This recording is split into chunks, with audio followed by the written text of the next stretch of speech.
What's going on? It's Suk and I'm back with a brand new video on SuperDuprTech. And in today's video, I'll be showing you the results that I got when running a number of different benchmark and performance tests on the brand new M3 powered 2023 iMac.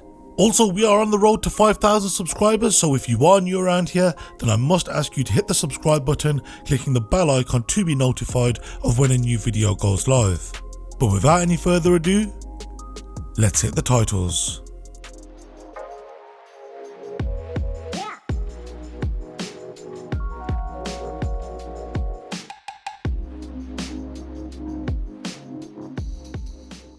So before I get into running these tests on this iMac, I do want to mention that the spec for this model is down below in this video's description. The first benchmarking application which I ran on this iMac was GeekBench 4, which was ran through Rosetta as it's no longer natively available on macOS.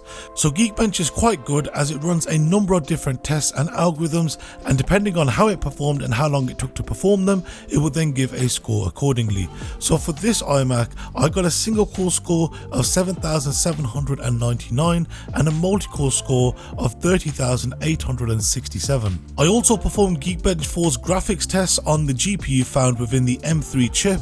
The first compute test which I ran was the OpenCL test, and with this test I got scores of 119,998, and when running the Metal test I got a score of 106,027. The next testing application which I ran was once again from GeekBench, but this time from the newer version GeekBench 5, which has an increased amount of tests and is designed to further tax the machine when compared to GeekBench 4. This test was also ran through Rosetta on the Mac, and once again GeekBench 5 scores on performance and the time taken. So when testing the CPU, I got a single core score of 1,573 and a multi-core score of 7,544.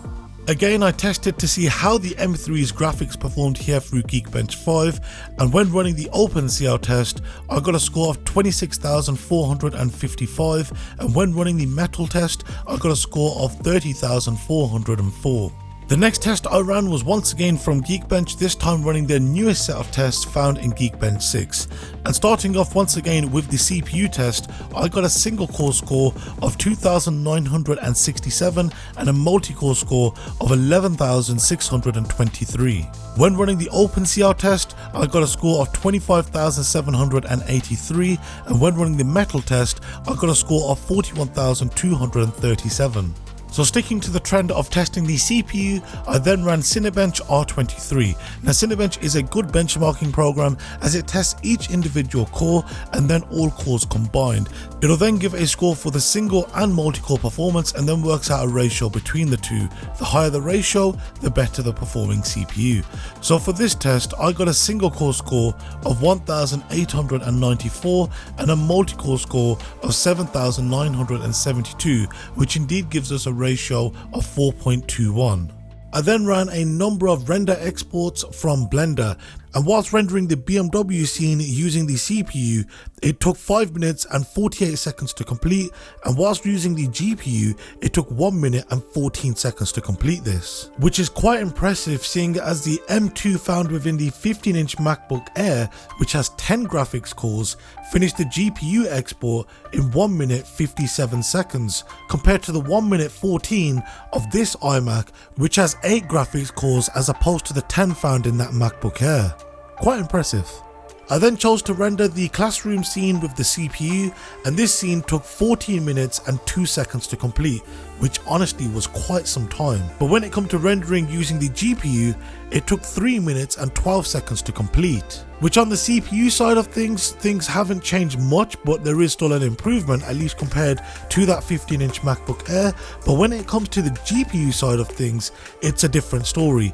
With it finishing the GPU export in 3 minutes 12 seconds, it's considerably faster and puts it on par with the entry 14-inch M2 Pro MacBook Pro, which finished the export in 3 minutes and 8 seconds. I then exported some video footage to H.264 at both Full HD 1920 by 1080 and 4K 3860 by 2160 using Final Cut Pro with background rendering turned off. So the time taken to export the Full HD project was 47 seconds, whilst it took a little longer with the 4K project, taking 2 minutes and 53 seconds to complete. I then ran NovaBench 2. Now NovaBench is a good general benchmark as it tests not only the CPU and GPU but also the storage and system memory. So when running this test I got a score of 2038. The next test which I ran was an SSD speed test. So after running this test multiple times, the fastest write speed that I got was 2374 megabytes per second and a read speed of 1525 megabytes per second. The next test I ran was a Wi-Fi network speed test, and with this test I got a download speed of 528 megabits per second and an upload of 92.5 megabits per second. I then ran the V-Ray performance test and got a score of 5739. The next benchmarking application which I ran on this iMac was GFXBench Metal, which is designed to test the performance of the 8 graphical cores on the M3 found within this iMac. So when running this test, it runs a number of different tests which vary from higher and lower levels of intensity. Now in the interest of saving time, I have calculated the average for each result. So for the higher intensive tasks, I got an average frame rate of 177.2 frames per second, and for the lower, I got a score of 235.13 frames per second. But as you can see on screen, I am sharing each individual result. So sticking to testing the GPU portion of the M3 in this iMac, I then chose to run several different tests from 3D Mark, and starting off with the wildlife test, it was useless. It maxed it out and clocked in an average frame rate of 60 frames per second, which is something pretty much all of the modern Macs have been able to accomplish. And when running the wildlife stress test, I got a higher score of 10,200 and I also got a lower score of 10,200, which shows that this iMac was quite stable when it comes to running a number of tests at this resolution. I then ran the wildlife extreme test and got a score of 6,389, and I also got an average frame rate of 38.3 frames per second, which interestingly enough is less than what I got with the M2 powered Mac Mini, which has 10 graphics cores as opposed to the 8 found in this iMac. And whilst running the wildlife extreme stress test, the best score I achieved was 6,360, whilst the lowest was 4,902, which is a decrease in performance of around 25%, which is quite shocking, and I didn't expect the performance to drop by so much. And my only thoughts here is the design of this iMac is thermally constraining this M3 chip. I also ran the Solar Bay 3D Mark ray tracing test, and with this test I got an overall score of 10,351 with an average frame rate of 39.4 frames per second. I also ran the Solar Bay ray tracing stress test, and with this test the best score that I got was 10,342 and the lowest was 8,668, which is indeed a decrease in performance of over 17%. So at least when it comes to running back-to-back stress tests, it seems that the M3 within this iMac is thermally constrained. I then chose to run the Shadow of a Tomb Raider benchmark across multiple different resolutions at medium settings. And when running this benchmark at native resolution, so that's 4480 by 2520, it managed to render 2224 frames with an average frame rate of 8 frames per second. I then chose to lower the resolution down to 3840 by 2160, keeping the graphics settings to medium, and as you can see, whilst running at this 4K resolution, it managed to render 2274 frames with an average frame rate of 11 frames per second. And when lowering the resolution down to full HD, so that's 1920 by 1080, keeping to medium settings, it rendered 4,853 frames with an average frame rate of 31 frames per second. And after lowering the resolution further to 1280 by 720, once again keeping to medium settings, it this time rendered 7,828 frames with an average frame rate of 50 frames per second. And once again, sticking to testing the graphics of the M3's 8 graphical cores, I ran the Heaven test from Unigine benchmarking tools.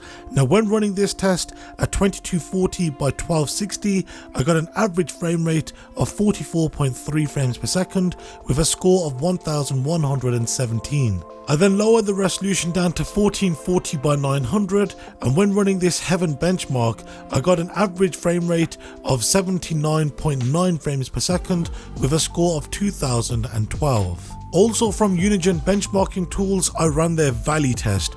Now with this test, I started running it at the same resolution of 2240 by 1260, and after running this test, I got an average frame rate of 49.9 frames per second with a score of 2086.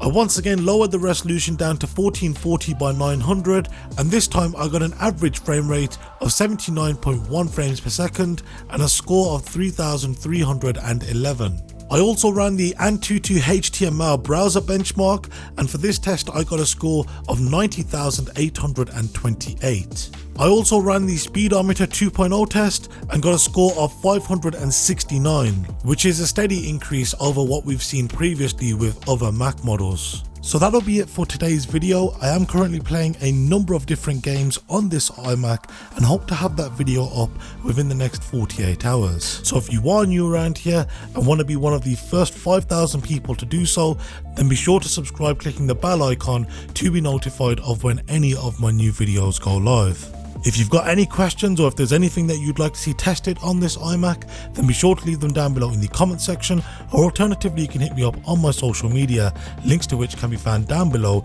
in this video's description. Once again, thank you very much for watching, and I'll see you next time. Take care and have a good one.